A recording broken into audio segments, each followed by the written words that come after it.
Infrastructure Law and Inflation Reduction Act. Thank you for joining us today. My name is Peter Soeth of the Office of Communications at the Bureau of Reclamation. On behalf of our Reclamation team, we extend our deep appreciation to you for attending this information session. Before we get started, we have some administrative notes to share with you. If you're having issues seeing or hearing the presentation, we recommend using Microsoft Teams app on your computer versus the web browser. This is a Microsoft Teams event and it is being recorded. It will be always available on our website at the Bipartisan Infrastructure Law or Inflation Reduction Act sites on our website. Thank you for taking the appropriate action if you do not want to be included in this recorded information session. All remarks are on the record and for attribution. Since we last spoke in January, Reclamation has continued its work on the Bipartisan Infrastructure Law and Inflation Reduction Act.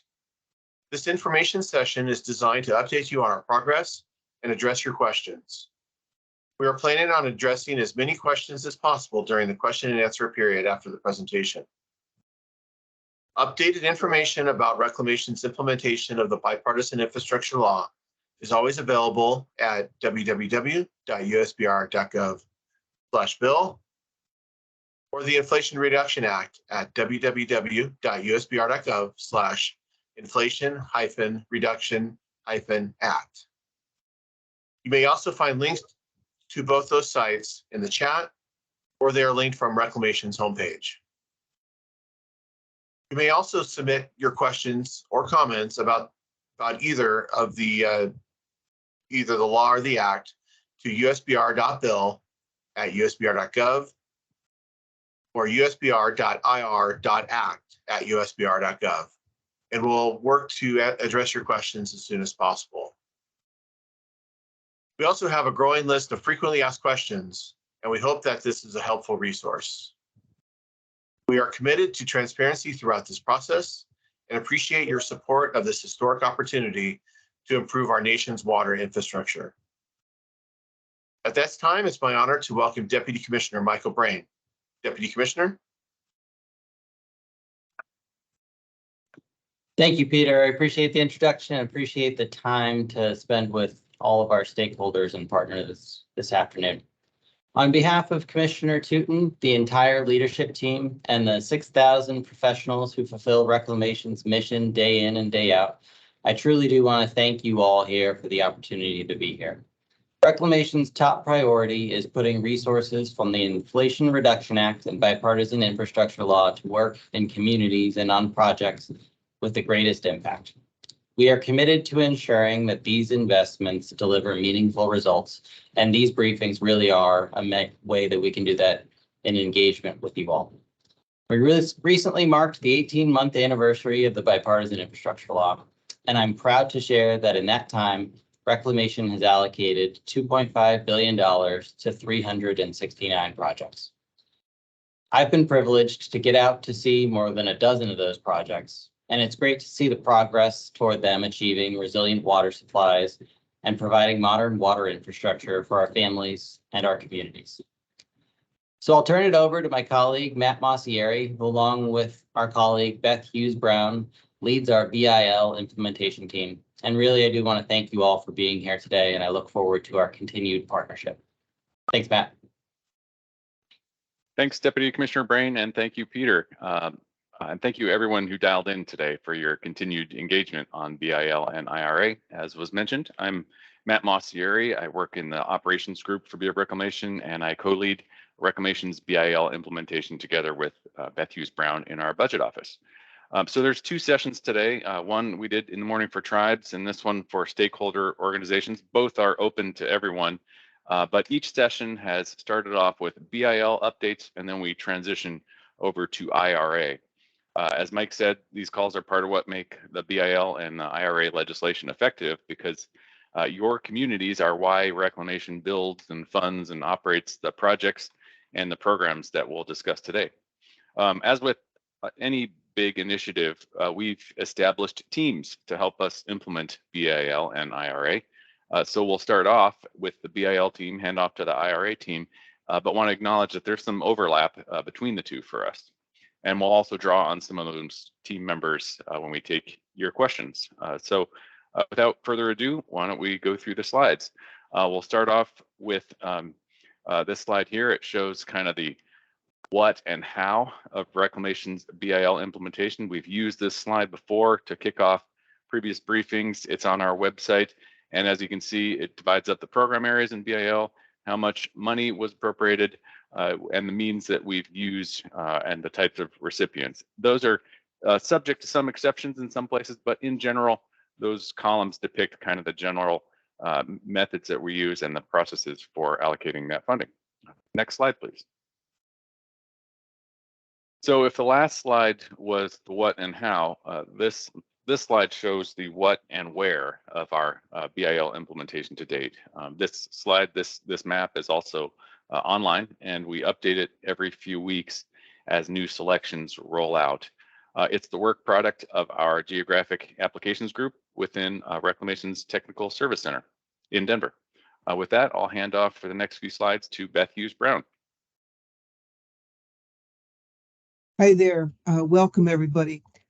You'll hear the word colleague a lot today because one of the things you'll find is that these people seem so pleasant. These people are amazingly pleasant for all of the workload that they are doing, kind of doubling their workload as a result of BIL and IRA.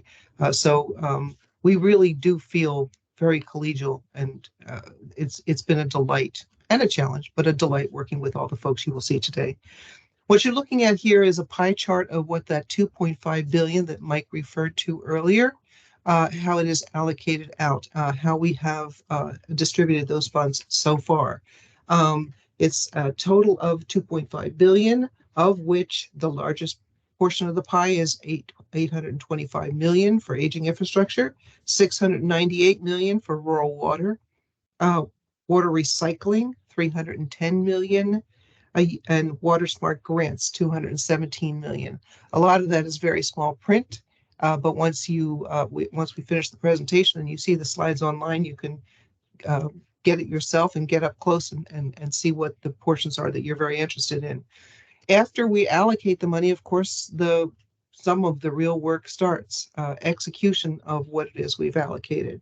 So every sub-portion, every program that gets allocated funding in the BIL has a purpose and an amount and a time frame according to appropriations law. So each of them has to be appropriate, has to be executed in keeping with those requirements.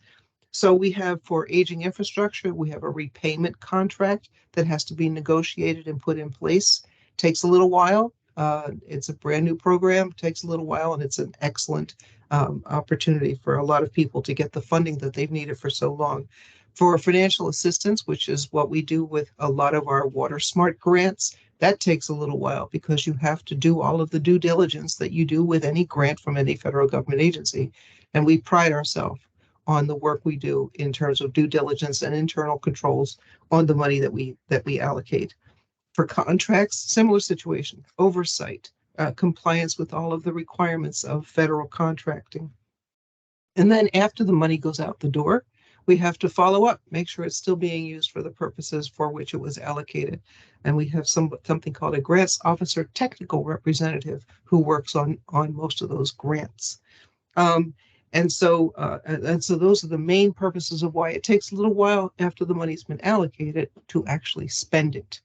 Next slide, please. The next slide, you're looking at the number of projects awarded, and once again, it goes down to various different programs. There are a couple of programs where there's only a few projects that will ever be eligible for that funding. For example, rural water. There's just a very few that are eligible according to the legislation. Water storage and conveyance. Once again, there are very few. And so you'll see those same projects get funding over and over again in each of the subsequent years. But once again, this is what you're looking at in terms of how these are broken down. A lot of projects going to water smart grants, and you saw the bubble chart just a couple slides ago. where it shows where those are allocated, but the vast majority of the projects that we've allocated funding to are in the water smart area. A lot of them in aging infrastructure and so on as well. All 17 Western states, Alaska, Hawaii, and Puerto Rico have been allocated some funding. So let's go to the next slide, please. As I mentioned, a lot of the water smart projects have gotten a lot of projects out the door. They are allocated via a NOFO, fancy term for Notice of Funding Opportunity, an application for funds. And so I'm going to be segueing to one of my great colleagues in just a second, talking more about Water Smart. There are some new programs as well for small storage, brand new program per the BIL, aquatic ecosystem restoration, environmental water resources projects, and planning and design. And there are more BIL NOFOs on the way for the rest of FY 2023, for the rest of calendar 23.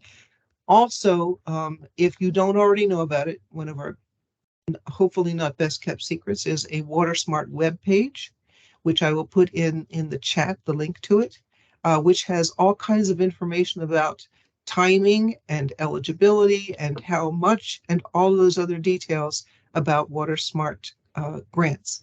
I'm going to segue to Sherry Looper, who is our Reclamation Drought Coordinator. Thank you so much, Sherry. Thank you, Beth. Good afternoon, everybody. It's my pleasure to be here this afternoon to talk to you about some of the BIL funding opportunities that are coming up still here in 2023. We have 11 different funding opportunities that will be coming this summer. And those funding opportunities, 10 of them are within our Water Smart program, our Water Smart umbrella. And then one of them, the small storage program, which is listed at the bottom of the slide, is through our program and policy office. So with the 11 different funding opportunities that are becoming available here in the next few months, they span quite a range of different project types, anywhere from aquatic ecosystem restoration to what we call applied science grants, which are grants for forecasting and modeling tools to help in water management decisions. We also have infrastructure projects for drought resiliency to help communities build long-term resilience to drought. We have desalination, we have recycling programs, and our cooperative watershed management program, which is also helping with restoration activities and planning. And then lastly, our water and energy efficiency grants. Those are infrastructure improvements for water and energy efficiency projects. And as you can see from the slide, it's going to be a very busy summer for our funding opportunities. So most of these will be posting in July and then through August in the early parts of fall. Our aquatic ecosystem restoration program is currently open on grants.gov. We are doing what we call 2 different drawdown dates for that. We had our first drawdown in June with our second one coming in January. So those ones that will be drawn down in January, again, that's open on grants.gov currently. Next slide.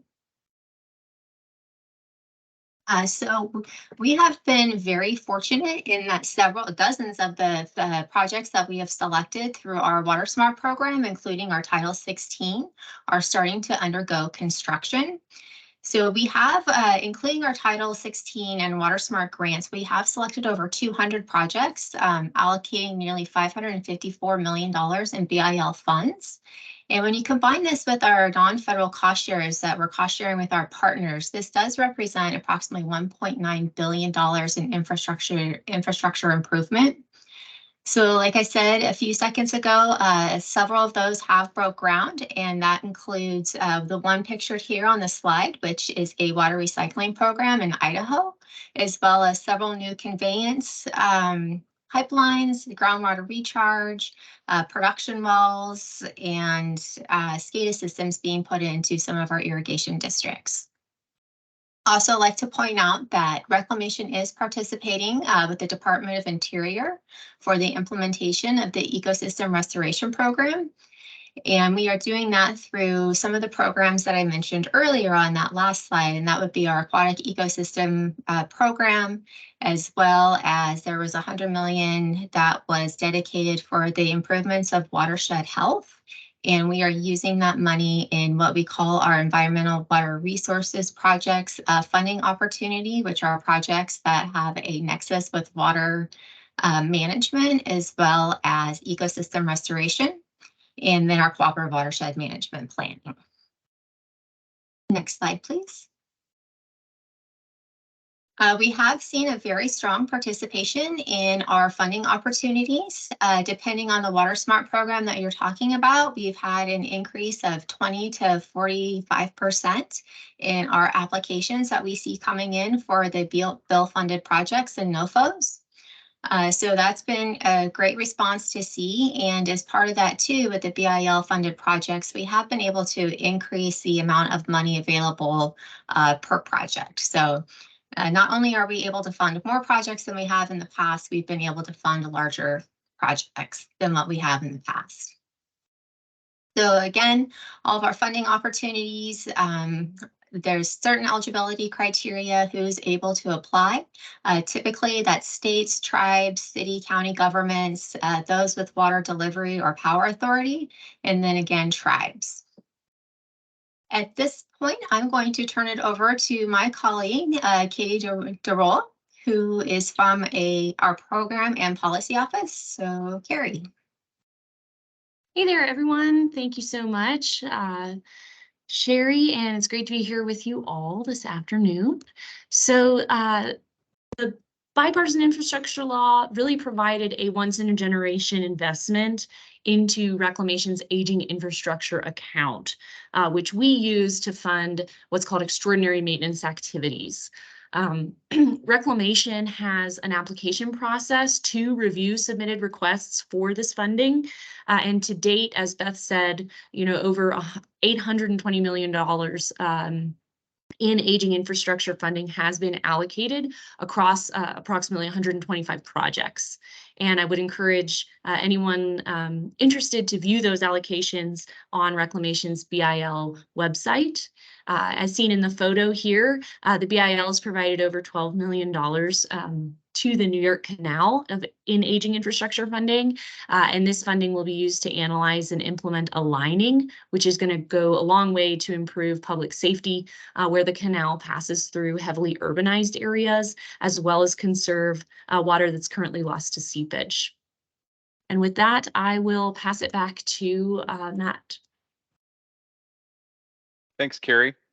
So on the next slide, we want to make sure that you don't think that these sessions or our website are your only source of BIL information. You can have it delivered right to your inbox when new opportunities roll out, and you can customize to your area of interest. Our BIL implementation is coordinated also with our regional and area offices. So you have a BIL team member in all of our regions that you can work with. So please keep those relationships moving, keep that information flow going, and please keep using those points of contacts, or email us if you don't already have or know your point of contact, and we will connect you to your new best friend at Bureau of Reclamation. Our next slides will cover the Buy America language in BIL, and so for that I will turn it to Jim Kiefer in our mission support organization. Thank you, Matt. I know we've covered this slide several times before, so I'm not going to read it to you at this point. Just some reminders, that this is what is covered by Build America, Buy America. One of the big things is Public Law 93-638 contracts are exempt. And then any awards that involve non-construction are exempt, including the research and development work that we have, or some of the planning activities that Sherry just covered. Any award that involves construction, replacement, or repair of infrastructure, as defined by OMB, must comply with the BABA requirements unless there's a waiver in place. And we're trying to work with our recipients as close as we can on waivers, and that leads me to the next slide.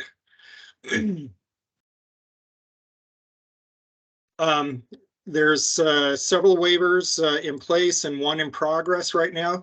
We have a Water Smart general applicability waiver that is currently open for public comment that closes today.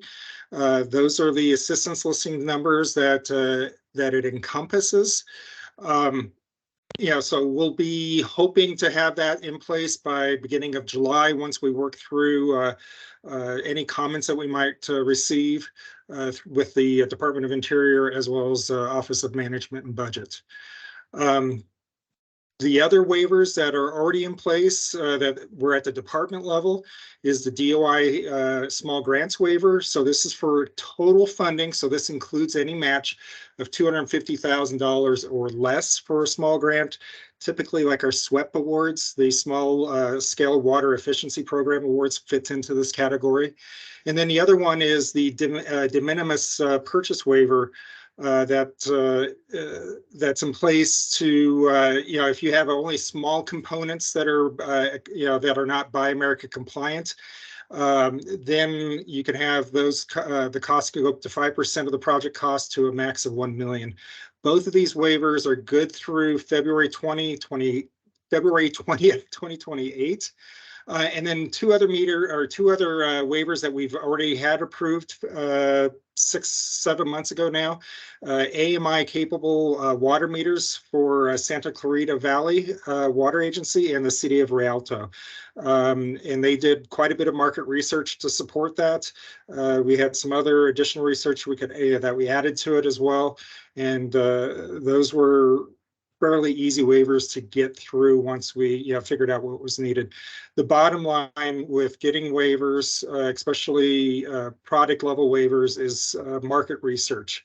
And you guys are the ones that are closer to that market research. We need to find out, is there any other competition in the United States? Is there some alternatives that can be used? And we understand, like with these AMI water meters, that alternatives aren't a perfect solution either. So with that, I'm going to turn it back to Matt. Thanks, Jim. Okay, so the next slide is kind of a wrap up on BIL.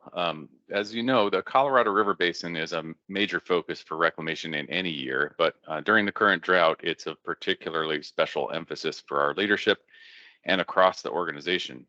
These bullets summarize some of our major Colorado River activities, but note that the graphic on the left there is to just show the drumbeat on the Colorado River Basin, but also west-wide with BIL. So that's just a summary of things. To be respectful of your time, this concludes the BIL portion of today's briefing. I'll now turn it over to Deputy Commissioner Brain to lead us through a discussion on the Inflation Reduction Act. Thanks again, Matt. Really appreciate it. I do find these meetings to be great ways to look back at what we've been able to achieve in the year and a half for the Bipartisan Infrastructure Law and nearly a year for the Inflation Reduction Act. So with respect to the Inflation Reduction Act, Congress appropriated significant amount of funds very specifically towards drought mitigation and response to the climate crisis in the West. So we did want to take the opportunity today to discuss actions under these provisions. So I'll first turn it over to my colleague, James Langhenry, who will talk about the Colorado River portion of it. Thanks, James. Thanks, Deputy Commissioner. Good morning or afternoon, all. My name is James Langhenry. I'm a policy advisor here with Reclamation. I'll be discussing Section 50233 of the Inflation Reduction Act signed by President Biden in August of last year. Particularly, I'll be focusing on our efforts in the Colorado River Basin. The $4 billion allocated goes towards drought mitigation impacts, particularly under three different programmatic buckets. The first is compensation for temporary or multi-year voluntary reductions in the diversions of water or consumptive use. The second are system efficiency projects that again, try to reach the same goal of reduced water consumption and increased water supplies into Lake Mead on a long-term basis. Finally, we have ecosystem and habitat restoration projects that are also available for funding under this section of the IRA. And this funding is all available through 2026. That date is important on the Colorado River for multiple reasons. This funding is set to expire. Also, it's the expiration of our 2007 record of decision on the Colorado River. These short-term voluntary agreements are really aimed to bridging that gap to 2026. And so with that, I'll turn to our next slide.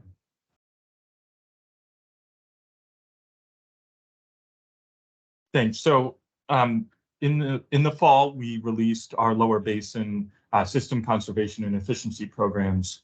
The first is a set of proposals that were the period for application is now closed in November, but it is to purchase water on a voluntary basis to put behind Lake Mead through multiple year agreements.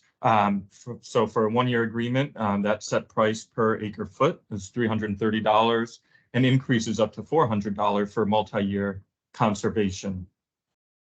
We also have an opportunity not based on a set fixed price, but on an economic justification. Applicants were able to submit the different impacts to the communities from reductions in consumptive use.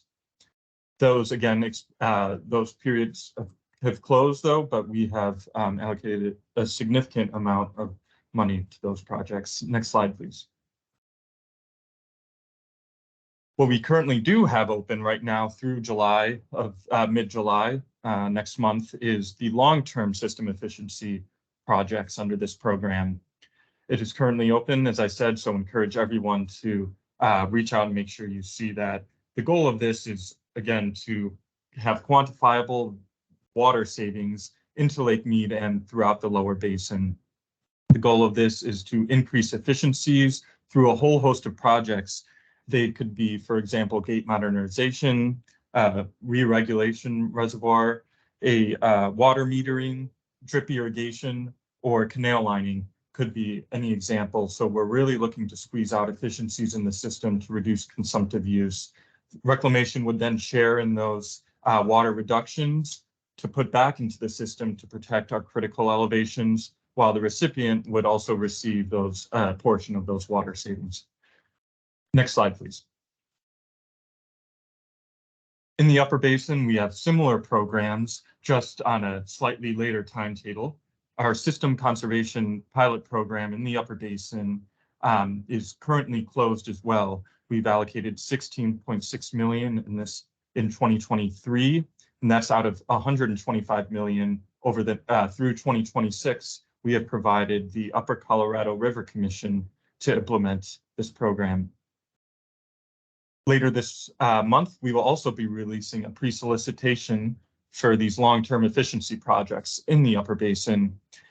I encourage anyone interested in this program in the upper basin to really take a hard look at the lower basin's request for proposals. It will be very similar and again focused on squeezing out efficiencies in the system. Some of the criteria on those would be the cost per acre foot of water savings, the duration of those water savings, and the verification methods, among others. Again, those will be detailed further once that pre-solicitation goes out later this month. And finally, we'll turn it over to our budget director to discuss this section and other basins. Thank you.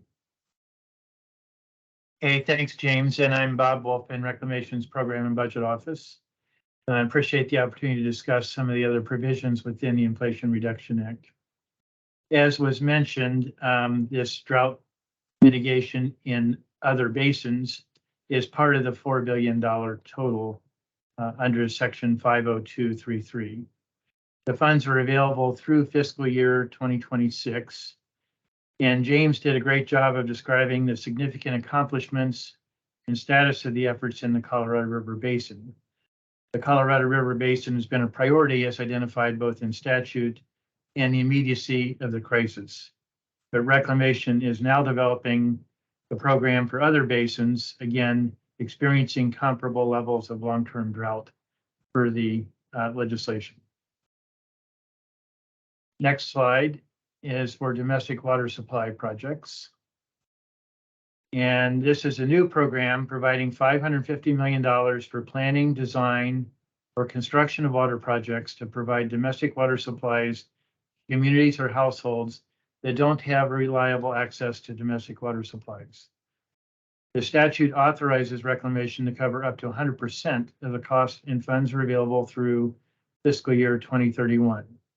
We recently announced the allocation of $5.5 million to the U.S. territories, which are eligible under the Act.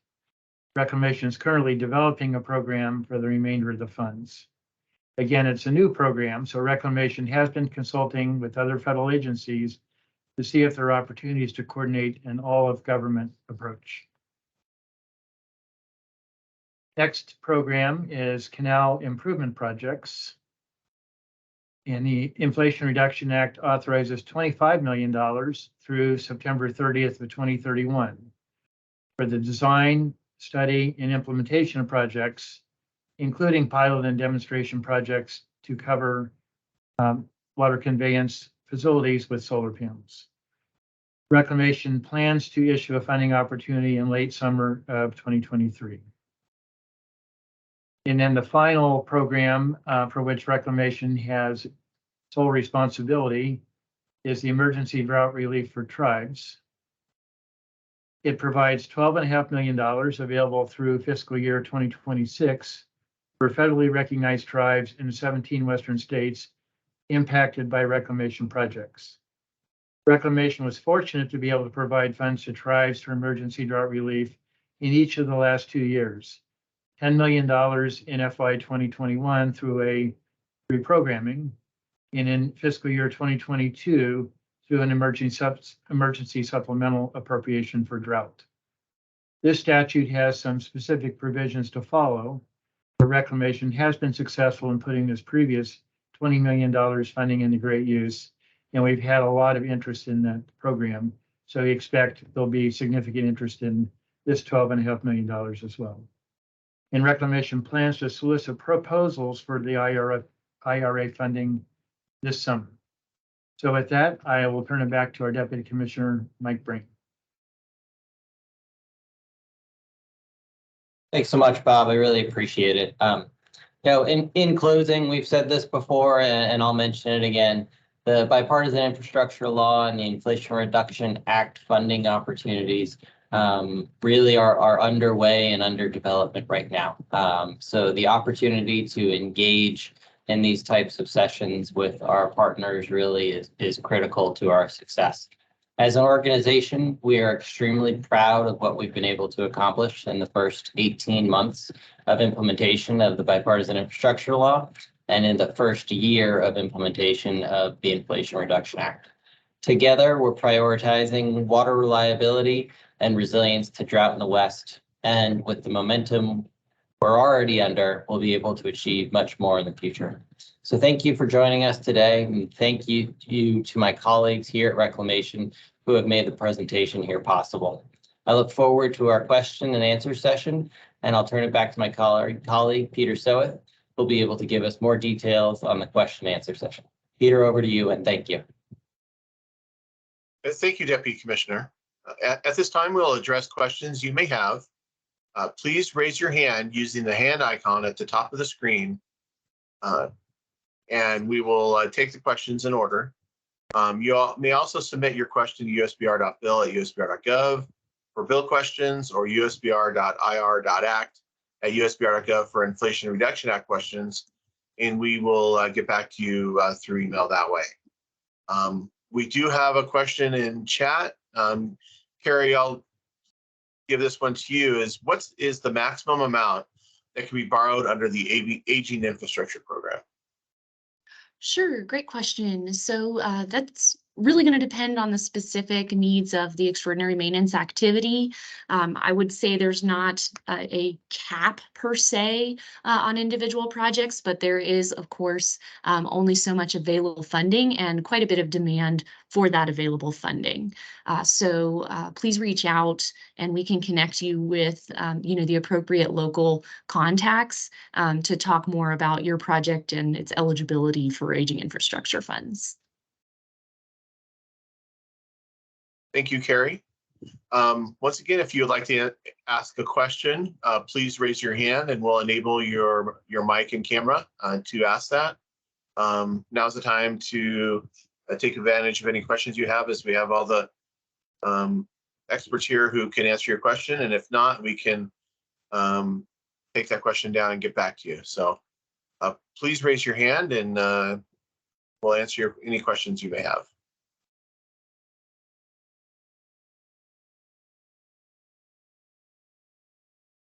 And to raise your hand, you can choose the hand icon at the very top of the question.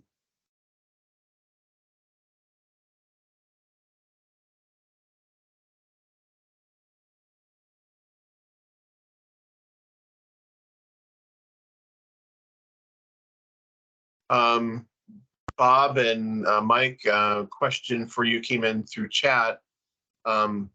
The detailed financial updates on bill showing how much has been allocated has been helpful. Are we able to share any similar updates on IRA funding?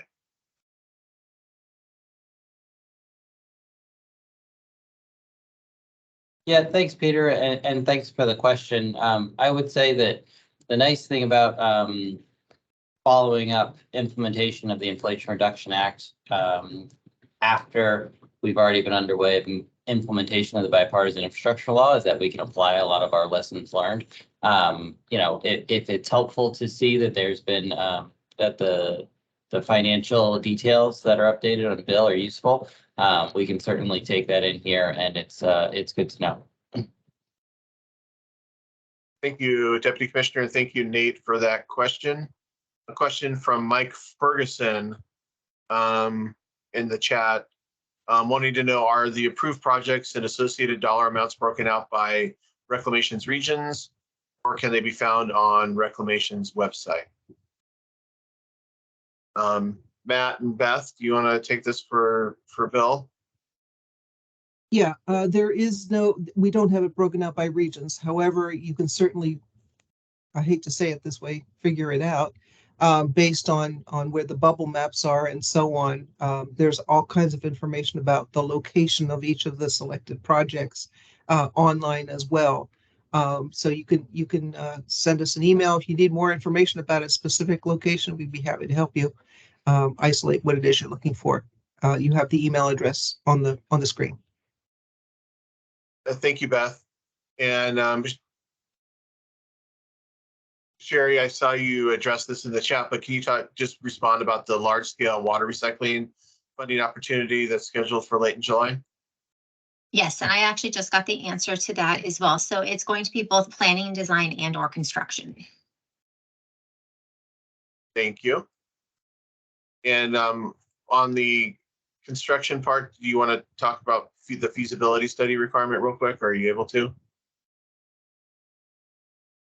I can touch on it.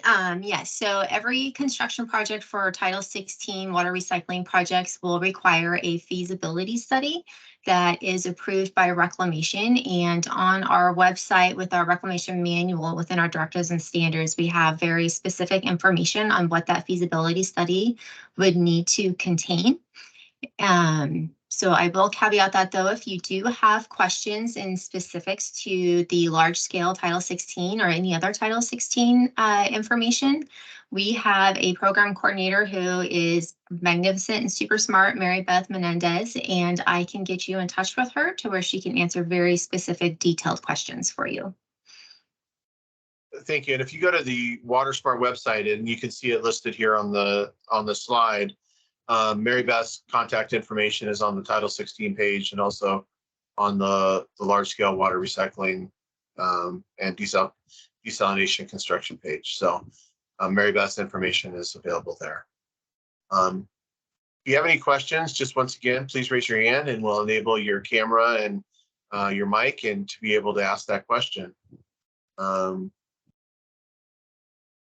ahead, you can take time now to raise your hand and go forward.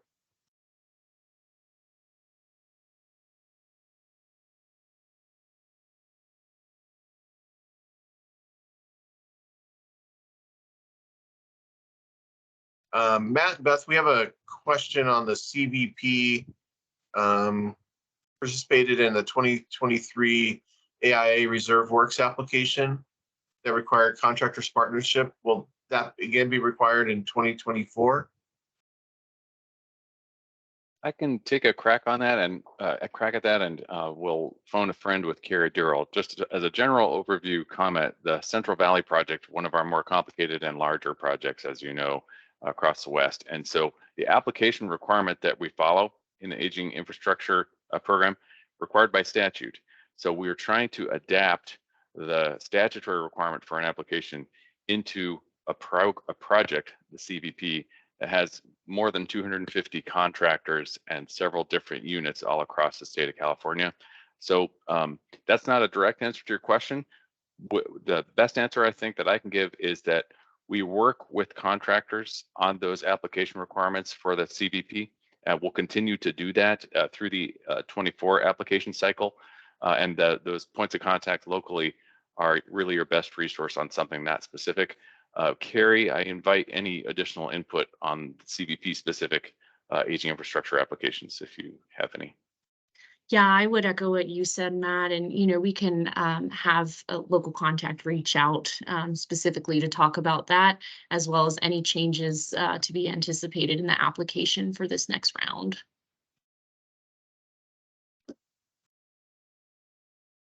Thank you. I've Bob Wolf. I have a question from Victor Sarmiento. He had a question about the section 50231 domestic water supply projects and the funding from Inflation Reduction Act. Would that be available to the entire United States or just the reclamation states?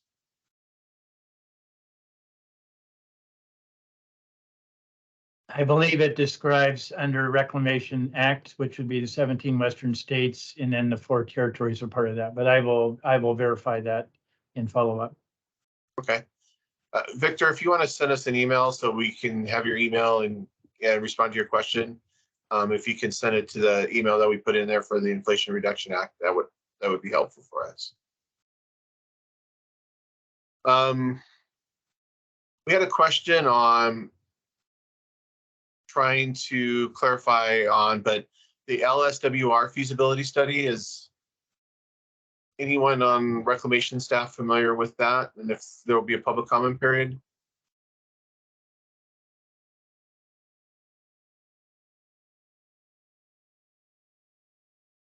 Raymond, what I would recommend for you is to submit an email to either the bill or IRA email, and we'll get back to you as soon as we can. If you could just spell out and provide as much information as possible, that'd be great. Just one last check to see if there are any other questions that you may have. You can raise your hand, and we'll enable your mic and camera to ask that question. And go from there. Thank you, Anna, on clarifying that at large-scale water recycling. Sherry, I'm not familiar with the requirements for the feasibility studies, but are those made available for public comment or just reviewed by Reclamation to meet the standards? I will need to check with Mary Beth about that. Okay. Hey, Peter, this is David Rath. How you doing? Hey, Dave. To that question regarding feasibility study on large scale water recycling, are you asking if there will be a public comment period on what the feasibility study requirements are, or on an individual submitted feasibility study? And I guess I'll say that I will double check, but my understanding is that the feasibility study requirements for large scale will be similar to the feasibility study requirements under Title 16 in general, which are different than other feasibility study requirements, and public comment or review of an individually submitted feasibility study would go through the same review process internal to Reclamation. I hope that answers the question, and I will double check those answers. Thank you, David. For information on the large scale water recycling program, I just put the link into the chat on where that information is available. And then Raymond, if you can send us an email, we'll make sure that we get that.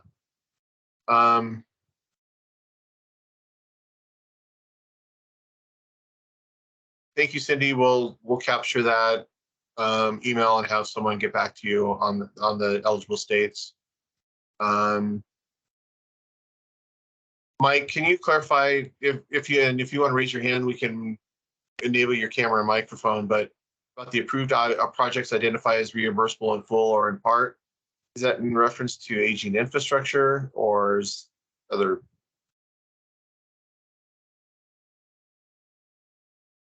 Carrie, are you able to answer a question about approved projects if identify if they're reimbursable in full or in part? Well, if it's under the aging infrastructure application process, we have underlying statutory authority that sets reimbursability in accordance with reclamation law. So if it's an extraordinary maintenance activity, you would look to the underlying project authorization for information about reimbursability or not. Okay. Mike, did that answer your question?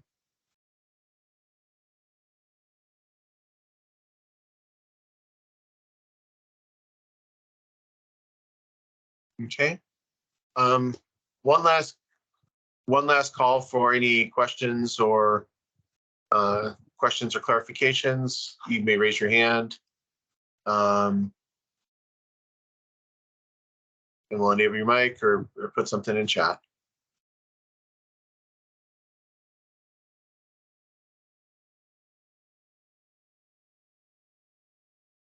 Well, we'll go ahead and wrap up here. Thank you, Deputy Commissioner Brain and all other presenters today. Again, on behalf of the Bureau of Reclamation, thank you for attending today's information session. We are dedicated to transparently implementing the bipartisan infrastructure law. This is the 8th information session that we've conducted, and we plan to continue it in the future. Please look out for an announcement in the next quarter. If you want clarification on any of your questions, you can submit those to usbr.bill@usbr.gov for the bipartisan infrastructure law, or the usbr.ir.act@usbr.gov for the Inflation Reduction Act. Once again, thank you for everyone attending and enjoy the rest of your afternoon. Thank you.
Thank you.